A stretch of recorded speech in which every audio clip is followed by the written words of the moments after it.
Hello friends, today we are going to do this cute little bird, and I wanted to talk to you about the process I go through in order to think things out and have a successful painting. Ultimately, everybody wants to be able to paint masterpieces without following tutorials.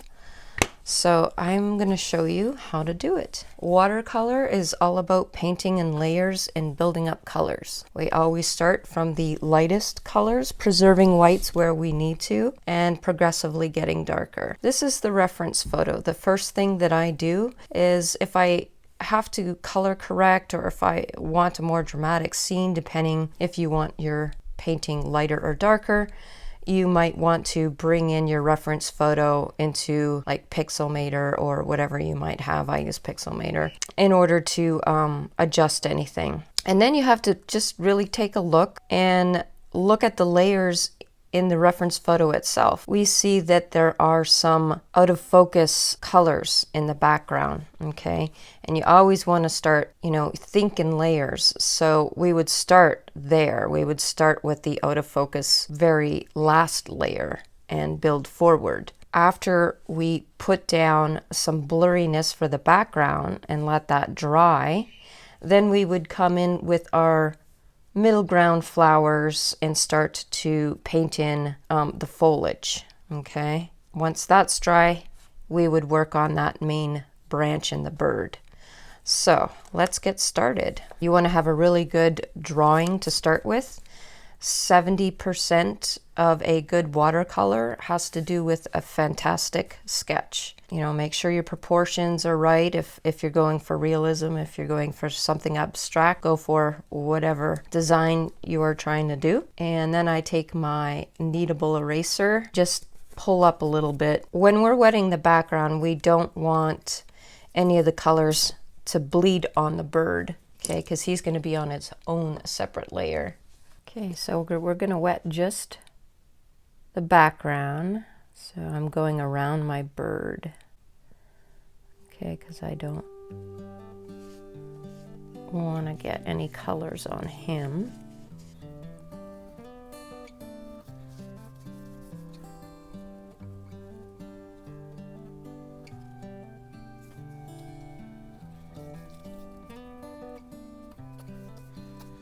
And I don't want the background too bright because the foreground is going to be like super bright.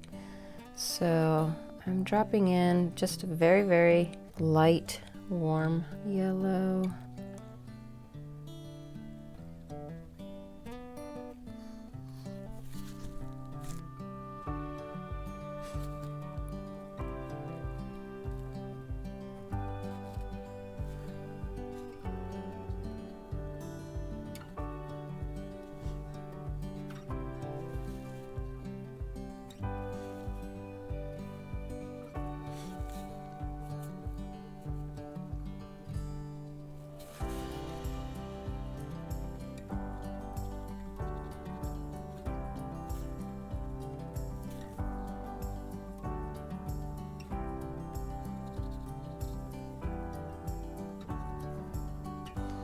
I'm using cerulean blue for the background. I have yellow ochre that I mixed with a little bit of Windsor lemon and quinacridone red. Okay, and like I said, that's it. I mean, we don't want to go too crazy with the background because these are really, really bright flowers in that mid and foreground. And we have to remember that the main attraction is the bird itself. So I think that's really pretty and soft, and I might add a little green for some of these leaves in the background.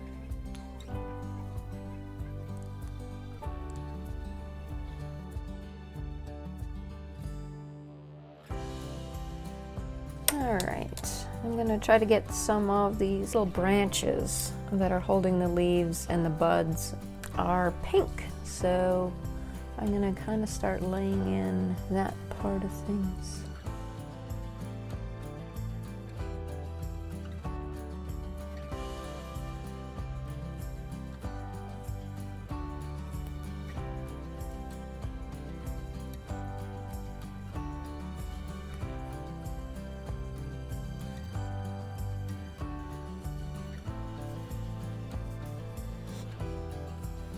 As I'm going along, I am varying the colors like I see in the reference photo.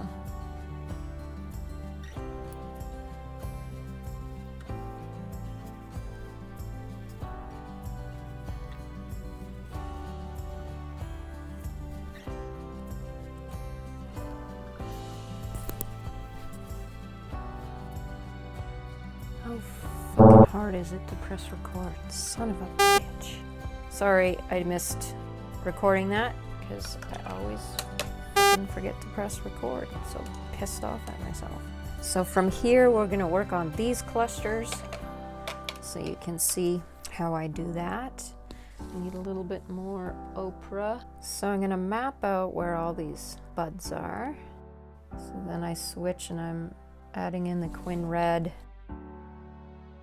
Beautiful bloom down here.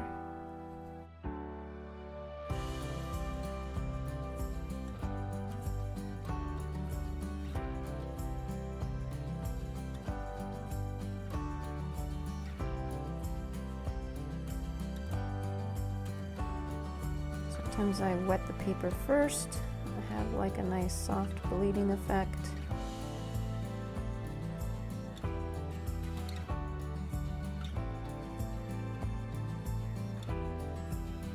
Some of these leaves have a lot of orange and kind of a red with coral color, so I'll mix my quin yellow ochre to get more orangey appearance. Coming in on the very edges of the leaf with a darker green, you get that really pretty bleeding effect.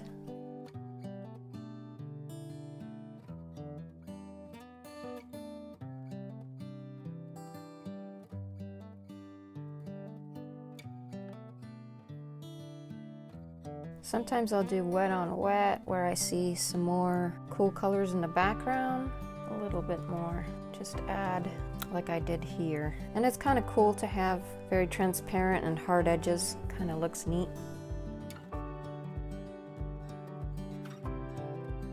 Vary up your color so not everything looks the same.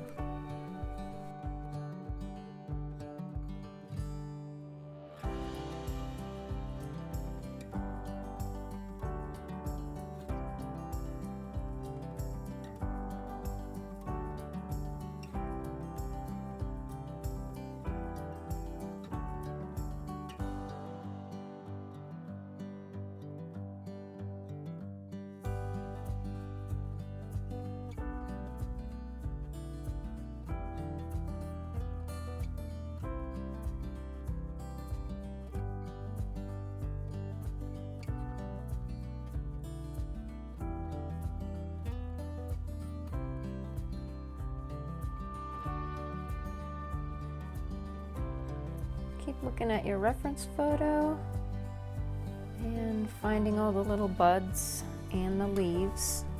And I basically work it until I am satisfied with the amount, you know, of leaves and buds and so on and such that we have here.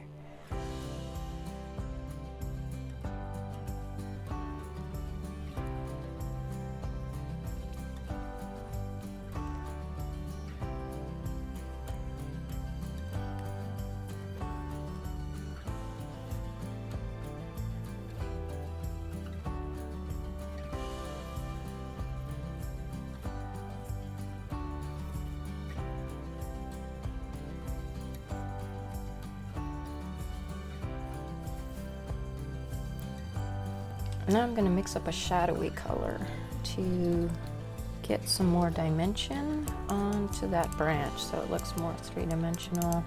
And I want it to be a soft shadow, so I am going to wet first.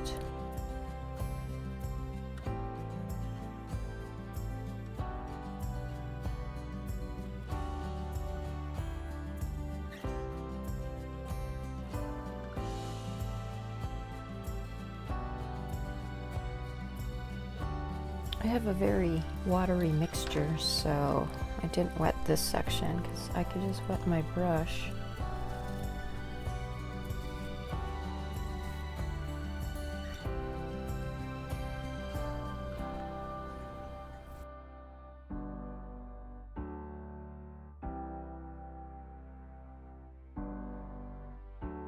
Okay, now for the main attraction, the bird. I am gonna start with his belly. That's the biggest area, and I have my lemon yellow, which is extremely bright, so I'm mixing it with yellow ochre just to tone down that shade a little bit. Okay, first I'm just gonna wet the area where all the yellow is. Okay, this is gonna be a softer effect. Okay, working wet on wet. And you always want to paint in the direction of the hair.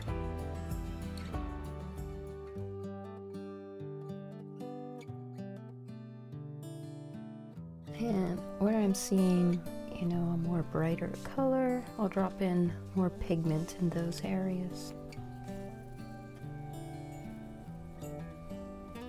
Down here in his belly, it is more of a pure yellow ochre color. Okay, and while the middle is still wet, I'm gonna pick up just the tiniest bit, that little dark spot in his belly.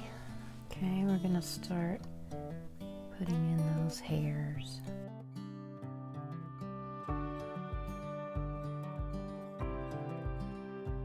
So for the head, I have magnesium blue, and I also have phthalo blue yellow shade. Okay, so we have a darker blue here and then the lighter blue up here and on the wing. So for that lighter blue, I'm gonna go with my magnesium blue Nova.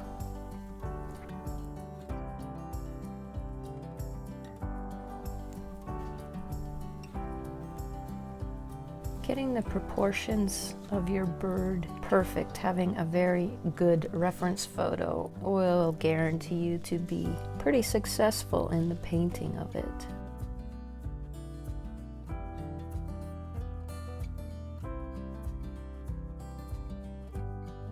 I'm gonna kind of stick with the same blue as an under painting, okay, and then come in with that other blue on the top.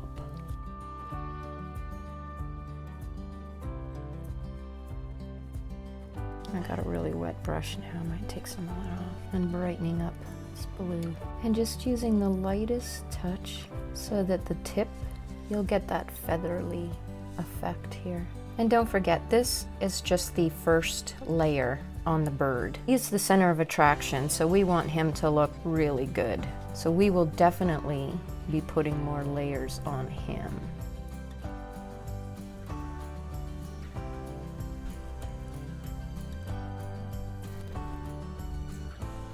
Using just a very light touch.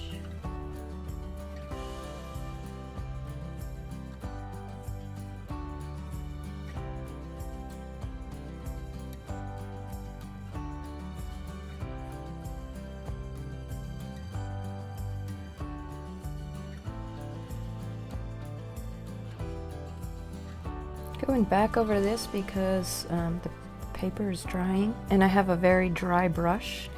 If I tried going over this area with moist brush, I would create a bloom. You really have to be aware of how much water is on your brush. But I know I'm safe with the amount that I have on here right now. So I'm putting that first layer everywhere that I can to paint as much as we can before we have to let it dry. Put some blue on his beak because he does have that there. Bottom is very dark, but again, I'm just going to keep with the blue and use it as an underpainting.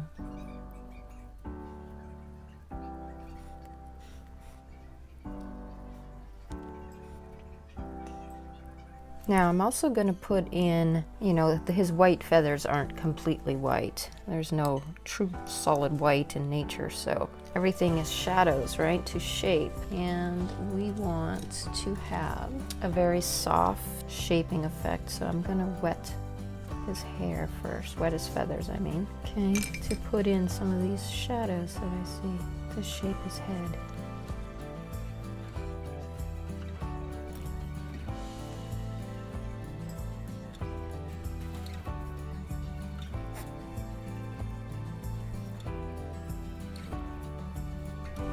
Talking about first layers, we had a very busy background, all these little buds and leaves, and even though that was pretty much a one layer painting, well, besides the blurry background, so this is like the second layer, but we didn't put too much detail because we don't want to take away from the bird, and it actually looks pretty good. But there is a stage in watercolor called the ugly stage. It doesn't look like things are working out because we work in layers, and it's not like you get that instant gratification like you do with oil or acrylics, because once you could work on oil forever, it just doesn't dry, and you could get all the colors you need. In watercolor, we have to build up our colors from the lightest to the darkest. So if you think about working in layers, you have to remember that, yeah, the first layer is going to be really light and, you know, sketchy, and it just kind of doesn't look so great right now. I forgot his little tail here, so let's put that in.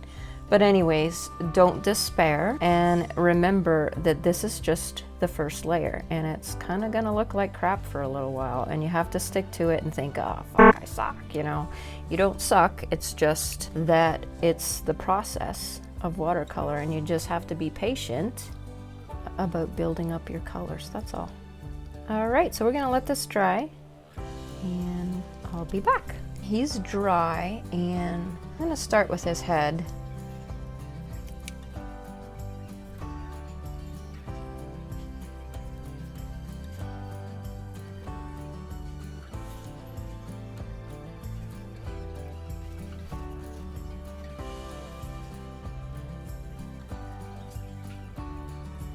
So wherever I see shadows, I'm trying to draw in these tiny little feathers.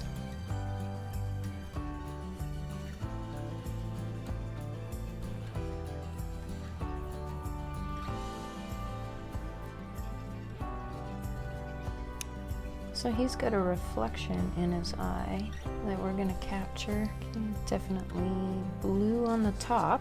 Paint that in, let it dry.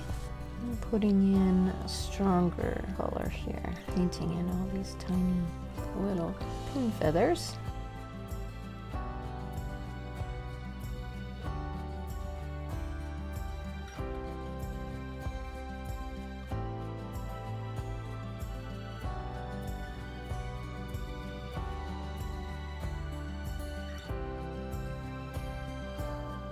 He is definitely starting to look better.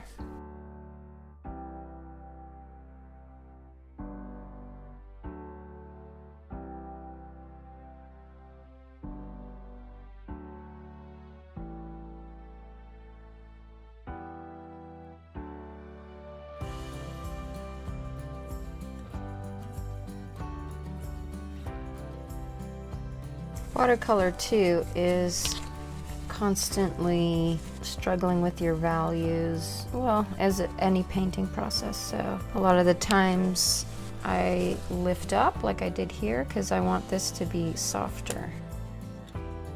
I think I need a softer effect here.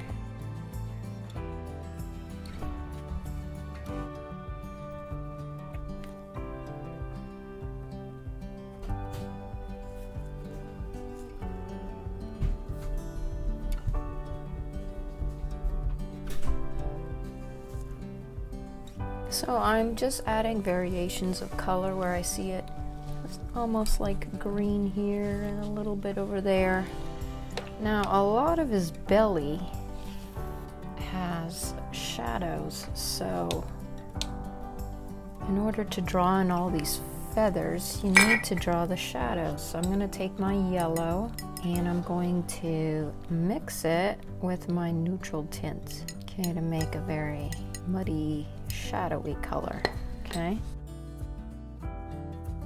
Just kind of lightly wetting. I don't even have that much on. And you can adjust the moisture on your brush according to how the effects come out. So, you know, it's like trial and error. I'm gonna give it a try here.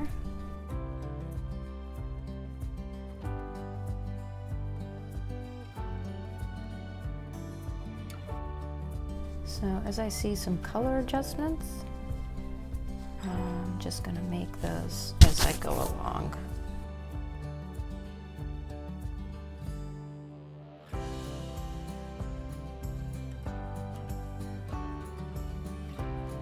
So he's starting to take shape.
I'm going to use a white gel pen.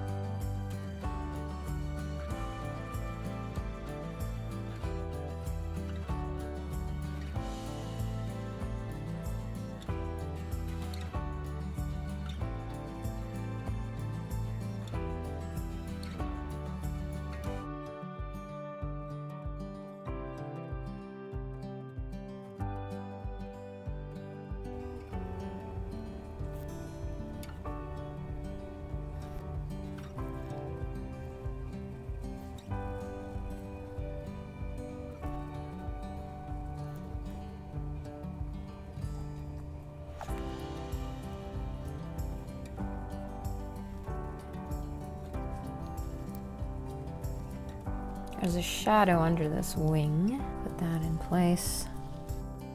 This back tail.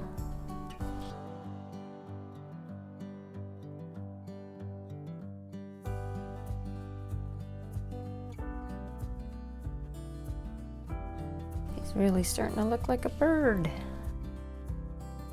I am going to add the last layer, I think it'll be the last layer, we'll see what it looks like, of the yellow.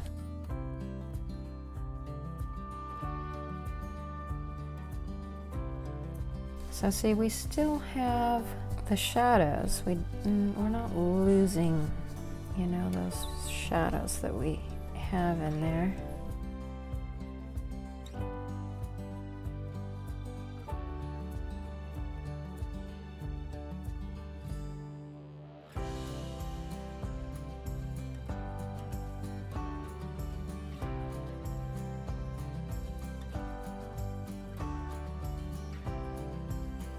This is Dr. Martin's Bleed Proof White.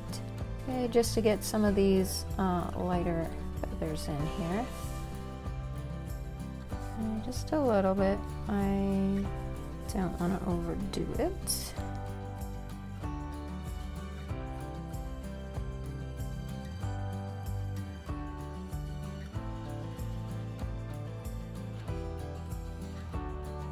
And at some point, you have to call it quits.